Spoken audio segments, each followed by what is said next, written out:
ફરી એક વખત પેટ્રોલ ડીઝલ બાદ એલપીજીના ગેસમાં એ વધારો કરાતા હવે ગૃહિણીઓ અને સામાન્ય જનતા ઉપર આ મોંઘવારીનો માર એક વધુ એક પડવાનો છે। છેલ્લા 3 મહિનાની અંદર 90 રૂપિયાનો વધારો છે તે એલપીજી સિલિન્ડરની અંદર કરવામાં આવ્યો છે। મિડલ ઈસ્ટમાં યુદ્ધની સ્થિતિ વચ્ચે વધુ એક મોટા સમાચાર સામે આવ્યા છે। ઘરેલુ એલપીજી સિલિન્ડરના ભાવની અંદર ફરી એક વખત વધારો થયો છે। એલપીજી સિલિન્ડરમાં 3 મહિનામાં બીજી વખત ભાવ વધારો કરાયો છે। હજુ સુધી તમે અમારી ચેનલને સબસ્ક્રાઇબ નથી કરી તો અત્યારે જ ન્યૂઝરૂમ ગુજરાતને સબસ્ક્રાઇબ કરો, ફેસબુક અને ઇન્સ્ટાગ્રામ પર ફોલો કરો।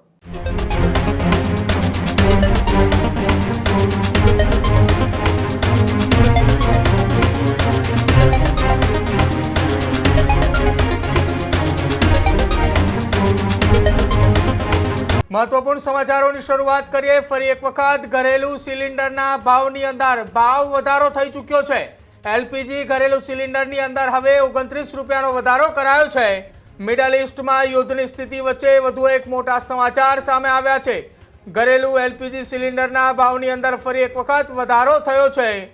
આજથી સિલિન્ડરના દીઠ 29 રૂપિયાનો ભાવ લાગુ કરવામાં આવ્યો છે। 14.2 કિલો સિલિન્ડર હવે 913ની જગ્યાએ 942 રૂપિયા થયો છે। એલપીજી સિલિન્ડરમાં 3 મહિનામાં બીજી વખત ભાવ વધારો કરાયો છે।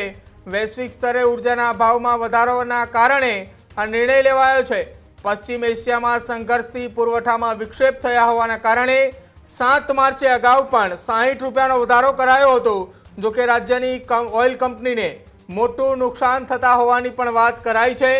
ઓઇલ કંપનીએ દરેક સિલિન્ડર પર અંદાજે 703 રૂપિયા જેટલું નુકસાન દર્શાવવામાં આવ્યું છે।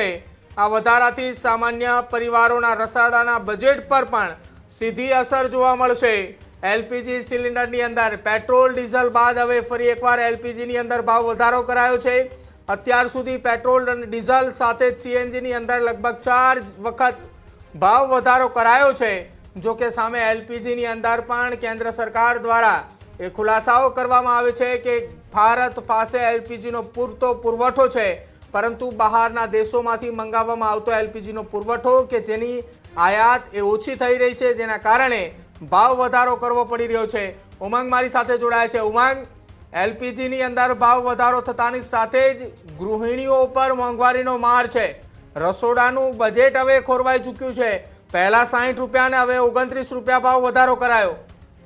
જી બિલકુલ પ્રદીપ, મિડલ ઈસ્ટની અંદર જે તણાવભરી પરિસ્થિતિ ચાલી આવે છે છેલ્લા 3-4 મહિનાથી, એ પરિસ્થિતિ એ સમગ્ર વિશ્વની એ જનજીવન છે તેમને ડામાડોળ કરી નાખ્યું છે। પેટ્રોલ ડીઝલ હોય, એલપીજી ગેસ હોય, આ તમામમાં ભાવ વધારો થઈ રહ્યો છે, ત્યારે ભારતની અંદર પણ આની એ અસર જોવા મળી રહી છે। પહેલાં પેટ્રોલ ડીઝલ એ 100ની પાર ગયું અને હવે એ એલપીજી ગેસ જે પણ એક જીવન જરૂરિયાત વસ્તુ અત્યારે બની ગઈ છે, ગૃહિણીઓને સીધો માર પડ્યો છે। સામાન્ય જનતા ઉપર વધુ એક મોંઘવારીનો માર આપવામાં આવ્યો છે। 913 રૂપિયાની અંદર જે એલપીજી ગેસ સિલિન્ડર મળતું હતું 14 કિલોનું, તેનો ભાવમાં વધારો 29 રૂપિયાનો કરવામાં આવ્યો છે અને હવે તે 942 રૂપિયામાં મળશે। એટલે કે ફરી એક વખત પેટ્રોલ ડીઝલ બાદ એલપીજીના ગેસમાં એ વધારો કરાતા હવે ગૃહિણીઓ અને સામાન્ય જનતા ઉપર આ મોંઘવારીનો માર એક વધુ એક પડવાનો છે। આ પહેલા કોમર્શિયલ ગેસમાં પણ તોતિંગ વધારો કરવામાં આવ્યો। કોમર્શિયલ ગેસ પણ 3000 ને પાર પહોંચી ગયો છે। છેલ્લા 6 મહિનામાં 1500થી વધુનો ભાવ વધારો કોમર્શિયલ ગેસમાં પણ આવ્યો। ત્યારે પણ ચર્ચાઓ હતી કે શું હવે આવનારા દિવસોની અંદર એ ઘરેલું જે એલપીજી સિલિન્ડર છે તેમાં ભાવ વધશે કે નહીં, પરંતુ હવે એલપીજી સિલિન્ડર જે ઘરેલું વપરાશ માટે વપરાય છે તેમાં પણ ભાવ વધારો કરી દેવામાં આવ્યો છે। છેલ્લે 7 માર્ચે એટલે કે 3 મહિના પહેલા 60 રૂપિયાનો વધારો કરાયો હતો અને હવે 3 મહિના બાદ સીધો 29 રૂપિયાનો વધારો કરાવી દેવામાં આવ્યો। એટલે કે છેલ્લા 3 મહિનાની અંદર 90 રૂપિયાનો વધારો છે તે એલપીજી સિલિન્ડરની અંદર કરવામાં આવ્યો છે। એક બાજુ સરકાર દાવાઓ કરી રહી છે કે આટલું જહાજ આટલા 1000 ટન એલપીજી લઈને એ ભારતના બંદરે પહોંચ્યું છે। હવે ભારતની અંદર એલપીજીનો એ જથ્થો છે તે પૂરતો છે, એલપીજીનો જથ્થો એ ખૂટશે નહીં, આવા દાવાઓ સરકાર કરી રહી છે। અનેક દ્રશ્યો પણ આપણે જોયા છે, પોરબંદર હોય કે કચ્છ હોય, જ્યાં એલપીજીનો જથ્થો લઈને ટેન્કર છે એ આવતા હોય છે। તેમ છતાં એલપીજીના ભાવમાં વધારો શા માટે કરવામાં આવ્યો છે? ગૃહિણીઓને હવે વધુ એ ઘરનું બજેટ છે એ ખોરવાઈ જશે, કારણ કે 30 રૂપિયાનો આ વધારો ખૂબ મોટો વધારો કહેવાય છે। કારણ કે લગભગ ભારતની અંદર હવે તમામ ઘરોની અંદર એલપીજી સિલિન્ડરનો વપરાશ થાય છે। જોવાનું રહેશે કે આવનારા સમયમાં યુદ્ધની સ્થિતિથી ભાવમાં હજુ વધારો થશે કે પછી કેન્દ્ર સરકાર અને રાજ્ય સરકાર સાથે મળીને એલપીજીનો જથ્થો છે એ બહારથી વધુ લાવીને આ મોંઘવારીના મારને ઓછો કરશે? પ્રદીપ. બિલકુલ ઉમંગ, આભાર માહિતી સાથે જોડાવા બદલ.